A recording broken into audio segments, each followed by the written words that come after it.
And yes, we are live finally. Welcome everyone. Good morning. It's Saturday morning, almost towards noon now, and I'm super excited for today's interview. I'm going to hang on a little bit till a few more people show up online, and just gonna say a quick hi to Anjum before we get started. Hello, Anjum. How are you? Hi Manjali, good morning, and thank you for inviting me on your show You're most welcome. for today's show. Yeah. Thank So we have a few people popping up, online. So let's get started. So welcome everyone. Thank you for joining me. We are going to talk about Ayurvedic approach to ADHD. And today with me, I have a very well accomplished Ayurvedic Vaidya, Dr. Anjum Nadaf. And she has been practicing as well as teaching Ayurveda in the US for over 15 years. She's an international speaker, she's a blogger, she's a licensed massage therapist, she's an Ayurvedic doctor as well as a teacher, right? So, welcome, Anjum. Thank you for joining us here. thank you, Manjali. Thank you very much for the nice introduction. Thank you. So let's get started. It's the topic today is very interesting. The one reason I decided to discuss is because ADHD is something that is not diagnosed as easily, right? And sometimes, the symptoms persist and then it's diagnosed in adulthood. Like usually we talk about children or kids having ADHD, but sometimes, the symptoms persist and are diagnosed later on, but nobody seems to understand the gravity of it, how it can really impact your life. And that's why I think bringing attention to this condition, especially in the kind of life we lead today, like we talk about living in a vata deranged world, in Ayurveda, and that's one of the causes that makes us lose focus, lose attention, have this attention deficit. So that's exactly what we're going to discuss today. So let's talk about ADHD. So Anjum, what exactly is ADHD? Yeah, this is also a very interesting topic for me. In my practice, also, I see a lot of moms and kids both are struggling, and this is a very dear topic to me because a lot of frustrations going on around mom also they take a lot of stress and the kids and then the mom or the kids to flourish and have good attention span and all. So I always feel so much for those kids who are actually not able to cope up with the space the competition going on right now. So this is a neurological behavioral disorders. It is most commonly found initially in children, and usually gets carried out in the adulthood also. So Okay. it's not that once it is in children, then it is gone. Okay. It's not, if you are not um, give, um carried out certain rituals we have to do and how to treat, how to balance our body, mind. So you also see all the symptoms in adulthood. So, Mhm. so it's a very thing that is a very important thing that because in childhood itself, if we try to fix it, so it is their adulthood will not get affected. Okay. Your voice, you'll have to adjust a little bit because I can't hear it that clearly. So if you can just adjust your voice before we go further. Um, Let me see. How about now? Yeah, it's better. Yeah, much better. One second. Yeah, it feels like it's breaking. It feels like it's breaking a little bit. So before we get any further, I just wanted to make sure, everything's good. If you are watching this live for our listeners, if you are watching this live, please put a hashtag as live or say a quick hi. If you are suffering from ADHD or if your kids are suffering from ADHD, please, let us know that in the comment section as well. Today, we are discussing the Ayurvedic approach to ADHD. So, my next question is that what are the symptoms? What are some symptoms that people know? Because today, everybody has an issue with attention, right? We live in a world where it's really hard to focus, but what are some symptoms that we see in children, or what are some symptoms that we see in adults that can be a possibility that okay, we have ADHD? Okay, so it's audible, Manju, now? Yeah, yeah, it's clear now. Okay, good. So yeah, the symptoms generally, like the kids, they have actually a short attention span, especially if they have non-preferred tasks we have given them, they cannot focus on that. And Mhm. they're always hyperactive. They're moving around either physically, verbally, or emotionally. So Okay. they're always hyperactive in all these three aspects. And they're very impulsive also. They cannot control their anger. And even the slightest change, they cannot handle it. They're always yelling, screaming, or they're very impulsive and they don't understand what they are doing. And because they're out of their mind, and they already end up doing something which is not, they have to not do. And they're always restless. Uh, they are never, like, you always see them moving around, or making some sounds, or screaming, yelling, all those things. And they find difficulty to organize their skill. Organization skills are affected here. Uh, we have to constantly give them directions. We have to constantly give them reminders. So they cannot, if the assignment has been given, they forget to submit it.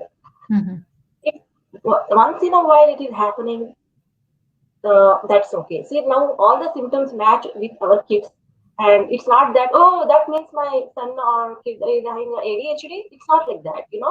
There are certain degrees. When you also go to the doctor, they will take you a list of questions because there is no lab test for diagnosing ADHD, right? Okay. They will take a lot of question only based on questionnaires only. They will also tell you that yes, this is like symptoms of ADHD, and they will also evaluate and say either the mild symptoms and the moderate symptom or the severe symptoms. The cases on the severe symptoms, they usually give the prescription medications and they bring up some other plans so that the teacher and the schools, everybody is involved in that. Okay. So uh, mainly they have poor attention. They cannot remember. They keep forgetting things, and their academics is falling down, and their grades are falling down. In this, also we said, like, carried out in the adulthood. So what happens in adulthood?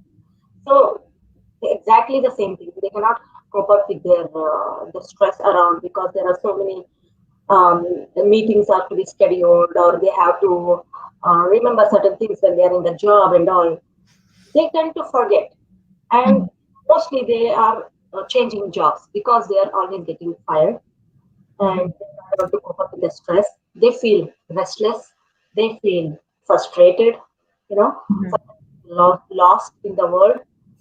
The world does not match up the pace with what the world is moving around. So they feel like leftover, and they always have a lot of negative thoughts because from the childhood itself they have been hearing this again and again, same thing they are hearing over and over, that okay, you are not doing this, look at that child, look at this child.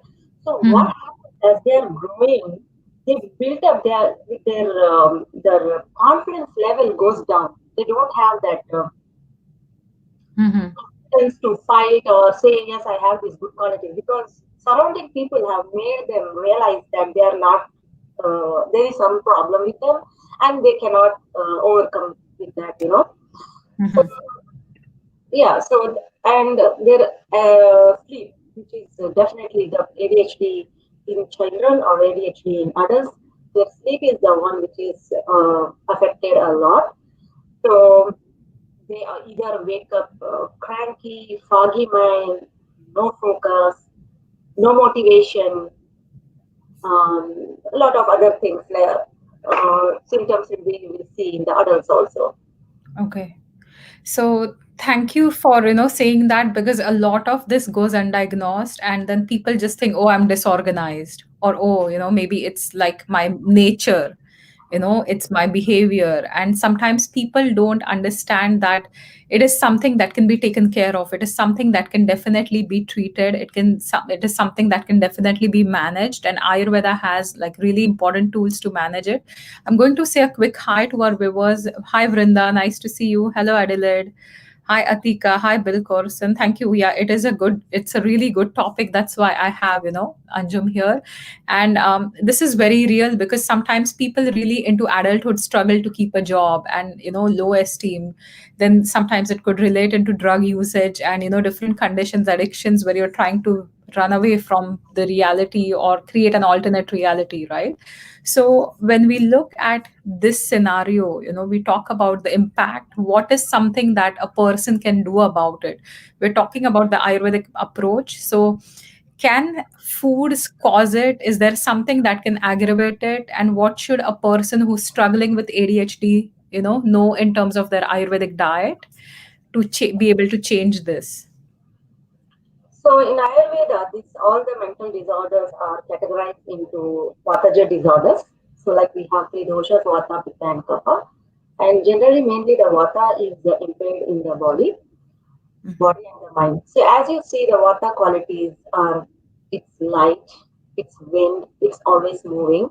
So when these gunas, the qualities are increased in the body, you also see the same gunas increase in the mind too.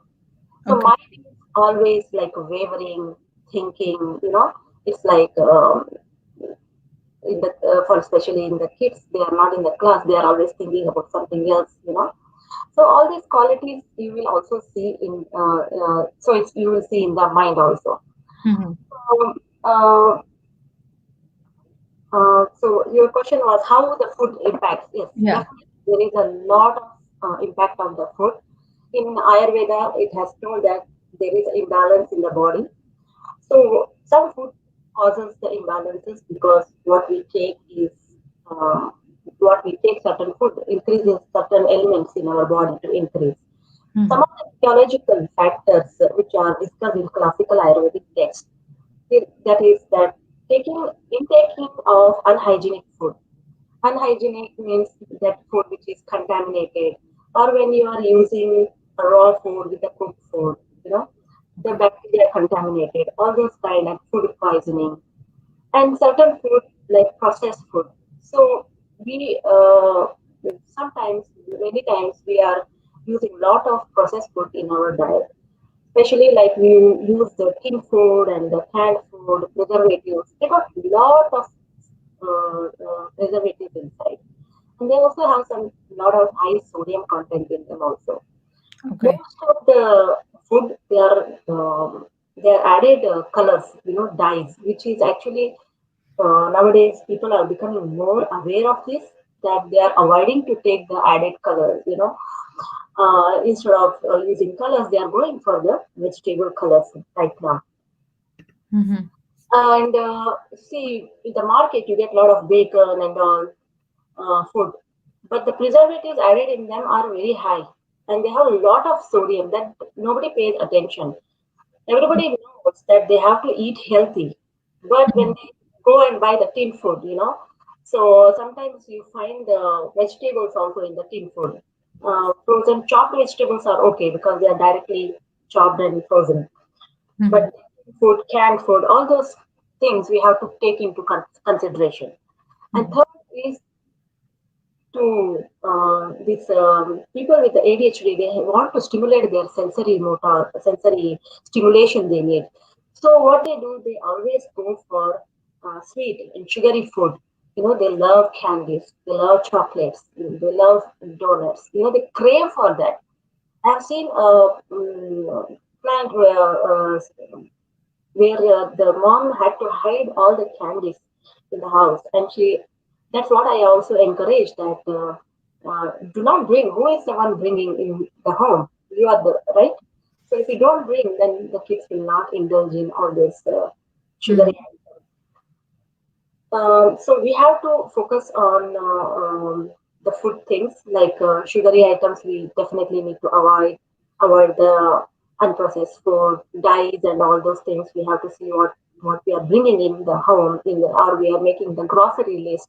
We have to sit together as a family and make a grocery list, healthy grocery list, and then involve your kids and everyone, and then the discussion is going on. Then that gives you like more awareness, read Mhm. the label and read the content in that, what it has. Mhm. We're also teaching the how to implement these things with the kids also when they are starting from their childhood. They also know that in adulthood when they are going, they have to follow this thing that they have to read the labels, they have to select the food according to what suits their body. Mhm. Yeah, so Yeah, the one thing that I see very commonly in my clients, especially in adults, is coffee, right? Coffee is another stimulant, and people use coffee or rather abuse coffee, right? One coffee is using coffee, but if you are having four or five coffees, it is actually you're abusing coffee. So it is not use, it's abuse. And that creates a lot more vata aggravation. That's going to increase that rajasic quality in the mind. That's going to stimulate you so much that you're drinking coffee to be able to get the work done, focus, but that itself is going to make you feel way more distracted and not able to focus on any of the task, right? So you've talked about food. What about certain lifestyle factors? You're also a trained yoga teacher, so is there something that can be done, like any of the lifestyle practices or any specific meditations or something that can really help a person with ADHD? yeah, definitely. So when we see clients or someone having these symptoms of ADHD, it can be, as I said, can be mild symptoms, it can be moderate symptoms, or it can be severe symptoms. In mild symptoms, we just need to encourage the child or the adults to do the at least 10 minutes pranayam or a meditation. So there are different types of pranayam and all which we will discuss. But how to uh, approach. So mild symptoms, um, you can balance it out. You don't need much to do. Just little bit of change here and there. Routine. Start your routine and things. I'm going to discuss how to create your routine every day. And mild symptoms, moderate symptoms, they may need some uh, journaling because the kids they forget reminders, constant reminders, and the directions, you know. And for in the severe cases, you need purifications, detoxification.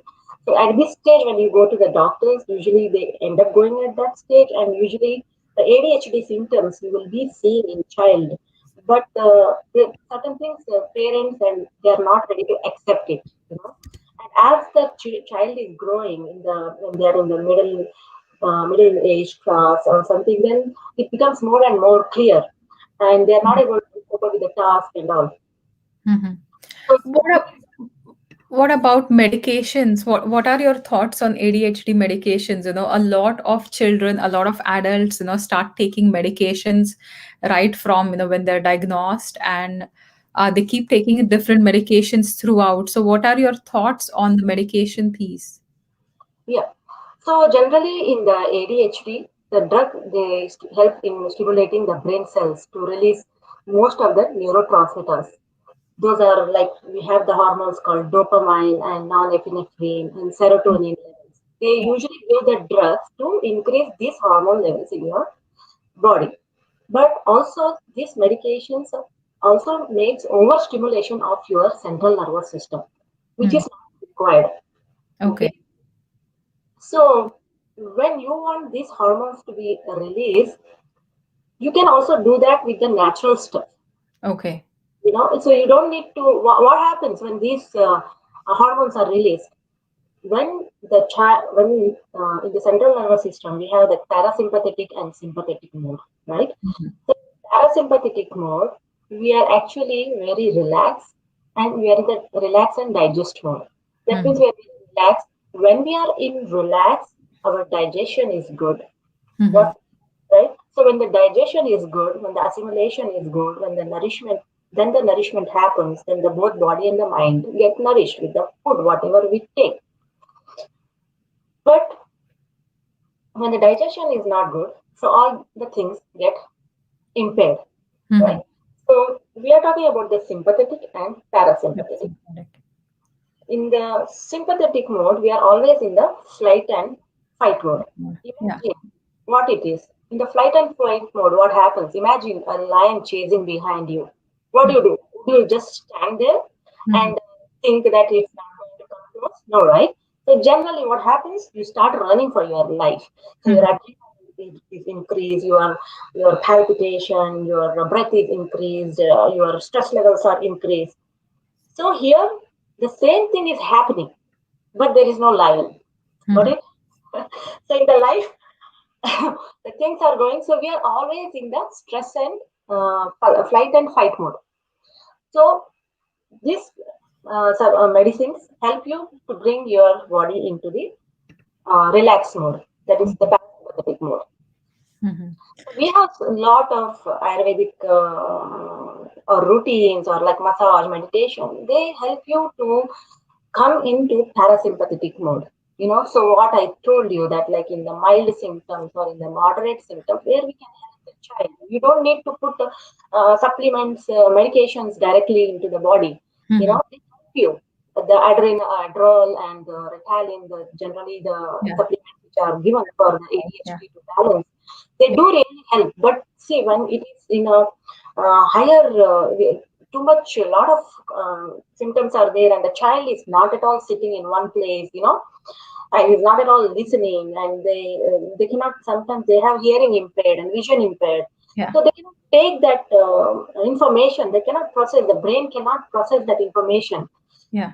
That's why those level I those kind of supplements or medicines are helpful to the child. But for as a long term, there are a lot of side effects.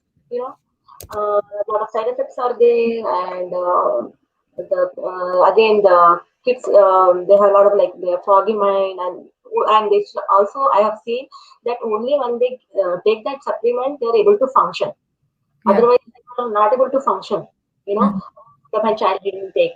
But what I would encourage, if your child is on those kind of supplements or medications, what I encourage is you have to pace up with the school academics and all. But if you are not, like in the weekends, you don't need, right? So I encourage the clients not to take those supplements on the weekends or in the summer break or the winter break, or we have spring break. So many breaks are there. Those time we don't need those supplements. Medication or supplements. Okay. Yeah, Yeah. so we don't need. So we can help uh, and then introduce Ayurvedic holistic approach into their healing journey. So it's not like gonna have a magical impact all of a sudden. It's like a slow growing process.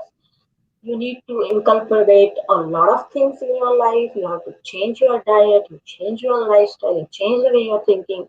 It's not about changing only the child, it's about also changing the parents' mind. Yeah. When the child does something, parents are always overwhelmed, overjoyed, and they always buy what? Donuts, Yeah. candies. You know, so my parents also have to think, okay, instead of buying those kind of things, I know every parent wants to make their child happy, Yeah. but buying the candies and sugary items, what you are doing? You're again spoiling your kids. He's Yeah. gonna become more hyperactive, and he's jumping around and he's yelling and he's jumping on the bed, and you are like, oh my god. So Yeah. the parents have to change their mindset first. Yeah. Parents can incorporate if their child has done some reward. You can do like have spend time with him, play Mhm. with them, buy toys for them, which help them focus. You know, Mhm.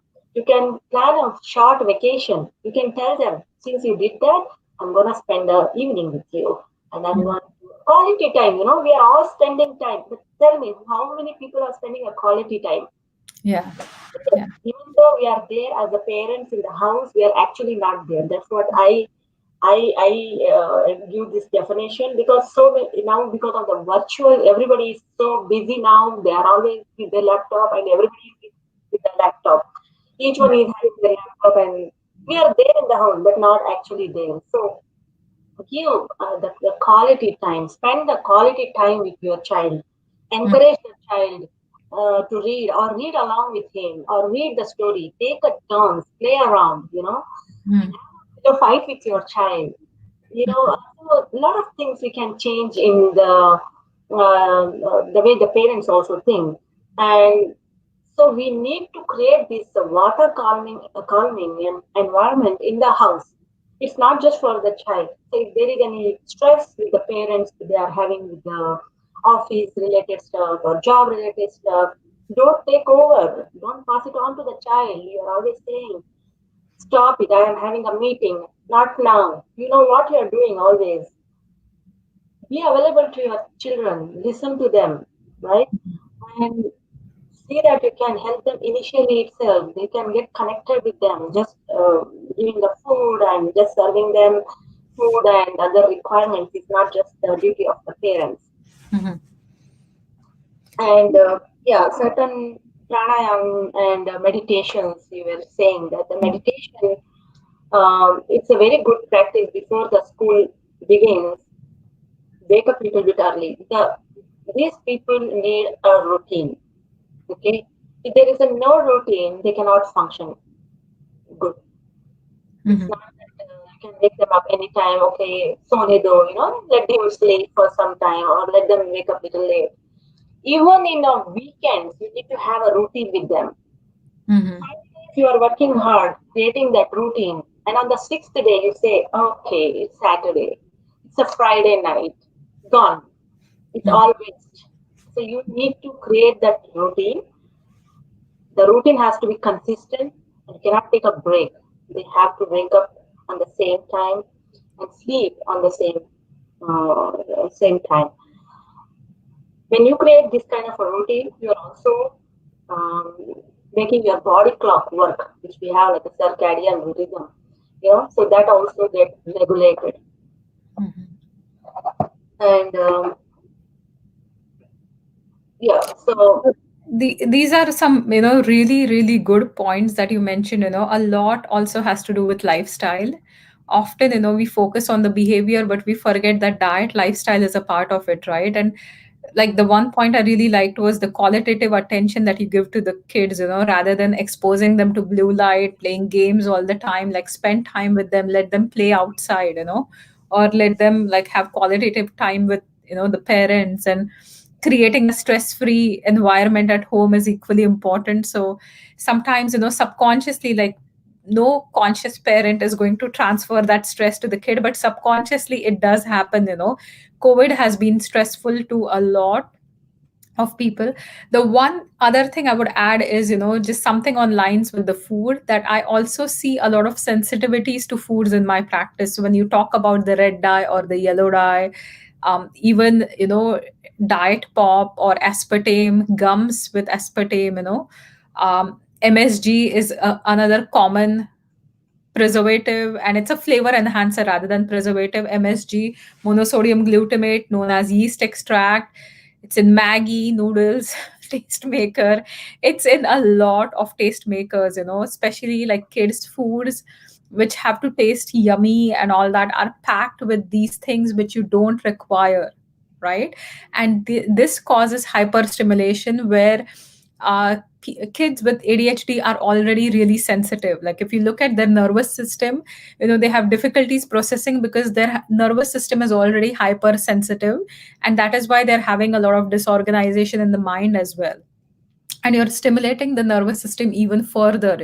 Sugar, refined sugar, can be a stronger stimulant. Different colors can stimulate your system. So cleaning up the diet, 100% point one. Second is, having a routine. That's also extremely important. As you mentioned, on the weekend too, there has to be routine. No staying up till whatever time.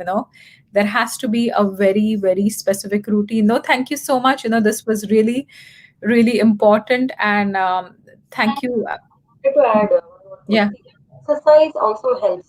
These hyperactivity kids, they need to vent out their energy somewhere.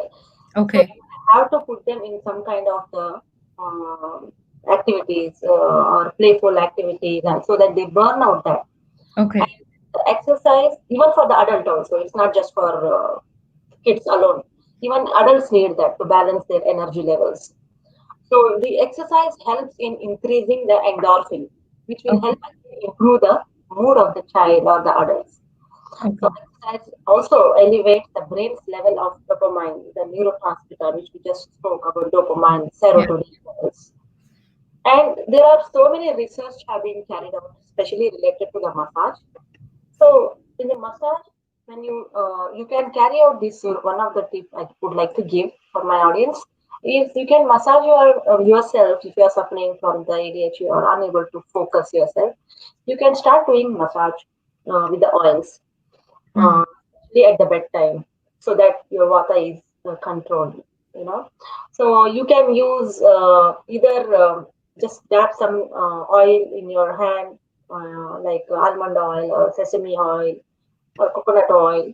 Generally, sesame oil is best for vata. So try Mhm. to do 10, 5, 15, 10, 15 minutes of massage to the child. So what happens during that 15 minutes, because of the touch and all, and their mind is all cool and they're ready to sleep, the child automatically goes to the parasympathetic mode. Yeah. And the hormones are released, and also they will get a very good sleep. Mhm. Not able to do massage to the child every day. The simple thing what you can do is to massage their feet, Okay. and then press on the pressure points, those things, simple things you can do. Like everybody is busy and they say, okay, I can't do massage every day, even though it is just asking for 15 minutes. You can just massage, rub their soles, and just with the warm oil, and they will also feel very good. They say, Mama, are you gonna do today? Also, the same thing. They will love it. Mhm. And sleep is very important, as we discussed in the ADHD. That the sleep problem as increasing even in the teens and the adults. Everybody is most like 30% of American population is suffering from insomnia now. So, and as you also mentioned, a very good point about the electronics devices, which Mhm. emits white rays, which is not good for your eyes because the eyes get perceived like, okay, it's still night, not a daytime. So I'm not going to release melatonin. I'm going Mhm. to wait for it. So that's what all happens, you know. So as the you approach for the night time, so you are creating that routine also in the house that before 3 hours you're not watching any blue light, white trains, TV or computer or laptops or video games. And music also helps child calm down. Instead of going for hip hop or rocking music, go for relaxing, like some instrumental music, which helps you relax. And I also advise people that even while on the bed, they can do pranayam, anulom vilom pranayam, which is called alternate nasal breathing. They can do Brahmari pranayam, and they can also sit and meditate for 10 to 15 minutes, Mhm. just focusing on breath and nothing else. Close your eyes and focus on your breath. So when you focus on your breath, the thoughts in your brain automatically get reduced. Mhm. From the day we are born till we die, we are always thinking. We are always thinking. This mind never stops thinking. So only it stops when we are in a deep sleep, right? So that's where we repair ourselves. So meditation helps you in repairing yourself in the awakening state, the conscious state. So we need to practice that. More and more you practice, more and more you see that your thoughts are diminishing. You are able to think less while you are meditating, and you are able to you can go into that deep trance. It's a bliss. Those who experience it's a bliss. And it is gonna help a lot to the whoever is the children or the adults, whoever suffering from the um, ADHD or attention deficient hyperactivity disorder or ADD. Please try these tips. These are not just to listen. Mhm. Uh, for help to help you people, I have created a 7-day workshop where I'll be taking 1 day workshop, and I will tell you like what you are going to do in a day, and I'm gonna say how you have to three things to do in the morning, three things to do in the evening, and three things you should be must do in the night. And have created this workshop specially for those who are suffering from these symptoms and this disease. So you can reach out to me, and if you have any questions or anything, you can also go to my website, anjumayurveda.com. You can look your clarity call section, and you can sign up for the 7-day workshop, which I'll be doing it soon. Yes, Manjri, thank you very much for inviting. You're most welcome. So I'm just gonna say a quick hi to everyone and see if anybody has questions. Hello, Minakshi. I'll be interviewing Dr. Minakshi next week for Saturday, so that's going to be really interesting too. Hi, Susan. Hello, Dr. Jaya. How are you? Hi, Bill. Thank you so much. Hello, Brinda. Thank you so much. Hi, Sunita. Thank you so much for watching this live. Hello, Mohan. Thank you so much for watching this live. So, everyone, the 7 days to 7 ways to help understand ADHD, I have posted the links right here in the chat. Anybody that wants to join it, please click on the link and sign up. And I know Dr. Anjum is fantastic and she can definitely help you. In this chat as well, you can see her website, anjumayurveda.com, and definitely, reach out to her. Once again, thank you so much, Dr. Anjum, for joining us and helping us understand a lot about ADHD. Thank you, Dr. Manjri. Thank you very much for inviting me on your show. Most welcome.